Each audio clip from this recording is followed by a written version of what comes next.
Assalamualaikum warahmatullahi wabarakatuh. Perkenalkan, nama saya Siti Husniati. Saya dari kelas 12/7 OTKP 1. Di sini saya akan mempresentasikan tentang pengadaan sarana dan prasarana kantor. Pengadaan merupakan kegiatan menyediakan semua keperluan, barang atau benda atau jasa bagi keperluan pelaksanaan tugas.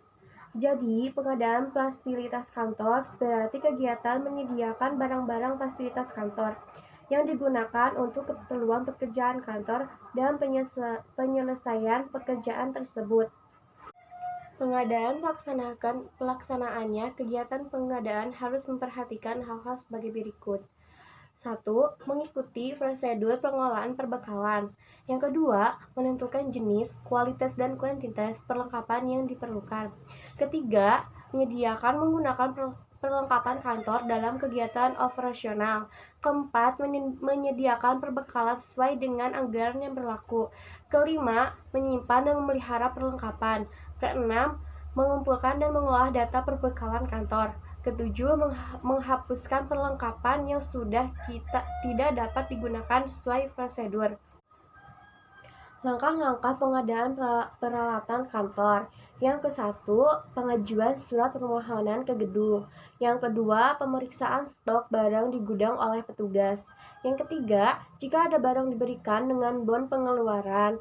Yang keempat, jika tidak ada petugas, memberikan nomor pada surat permohonan dari buku induk. Yang kelima, surat diserahkan bendahara mengecek antara permohonan dan ketersediaan biaya. Yang keenam, bendahara meminta persetujuan pimpinan. Yang ketujuh, bagian logistik melakukan pembelian dengan persetujuan pimpinan. Yang kedelapan, barang diperiksa mengenai kualitas, kuantitas. Yang kesembilan, barang diterimakan dengan menggunakan buku serta terima barang. Yang kesepuluh, dilakukan kegiatan pencatatan disimpan di gudang untuk didistribusikan. Pengadaan barang habis pakai dan tidak habis pakai. Barang habis pakai adalah barang yang dapat dipergunakan dalam jangka waktu lama.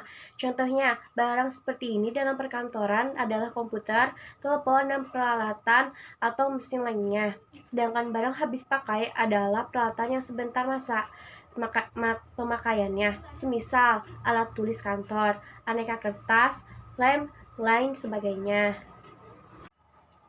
1. Penyimpanan. Penyimpanan perlu diperhatikan karena dengan penyimpanan yang baik maka efisiensi dan efektivitas kerja dapat ditingkatkan. Dalam kegiatan penyimpanan harus memperhatikan persediaan alat-alat pemeliharaan yang diperlukan, memperhatikan sifat barang yang disimpan, memperhatikan jangka waktu penyimpanan, memperhatikan tenaga yang perlu diperlukan dan biaya yang harus dikeluarkan. 2. Pemeliharaan. Pemeliharaan merupakan kegiatan terus-menerus agar barang tetap dalam kondisi baik setelah waktu akan digunakan. Pemeliharaan harus dilakukan sesuai jadwal yang telah dilaksanakan. Ketiga, administrasi perlengkapan. Administrasi perlengkapan dimulai dengan pencatatan secara teratur tiap-tiap barang. Kegiatan pencatatan ini bertujuan untuk mendata barang perlengkapan yang dimiliki oleh suatu kantor. Selain pencatatan atau pendataan, kegiatan administrasi perlengkapan lain adalah kegiatan penghapusan atau penyusutan. Permintaan sarana dan prasarana kantor.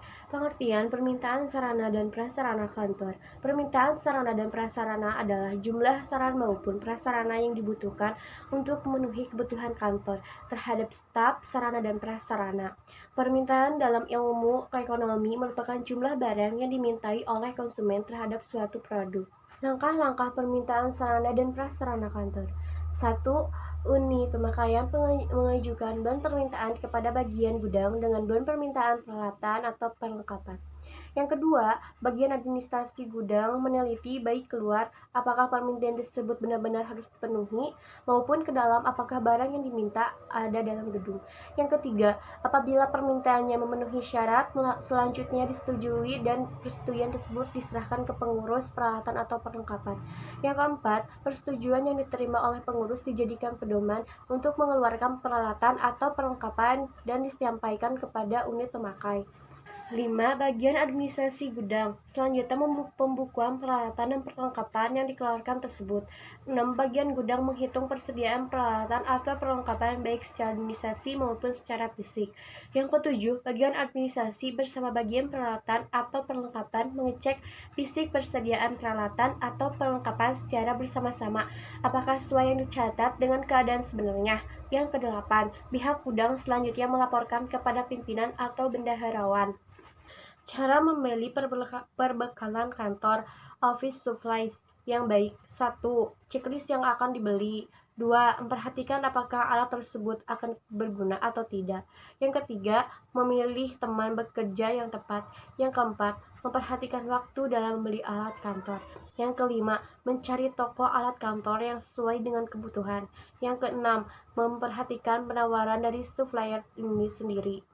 Karakteristik perbekalan kantor office supplies yang baik. Dalam memilih berbagai perlengkapan kantor, ada beberapa hal yang harus diperhatikan agar kita tidak menyesal setelah membeli perlengkapan kantor yang kita butuhkan. Dalam membeli barang apa saja, termasuk dalam membeli peralatan kantor, kita tidak seharusnya tergoda oleh harga-harga yang murah tanpa kita ketahui kualitas dari barang-barang tersebut. Berikut ini adalah beberapa karakteristik atau ciri-ciri peralatan kantor yang baik, yaitu 1. Benar-benar dibutuhkan atau mempunyai nilai guna untuk membantu pekerjaan kantor. Yang kedua, mempunyai kualitas yang baik dengan harga yang sesuai. Yang ketiga, dapat menjadi sarana atau alat yang membantu pekerjaan kantor sehari-hari. Jadi itu presentasi saya tentang pengadaan sarana dan prasarana. Kurang lebihnya mohon maaf. Wassalamualaikum warahmatullahi wabarakatuh.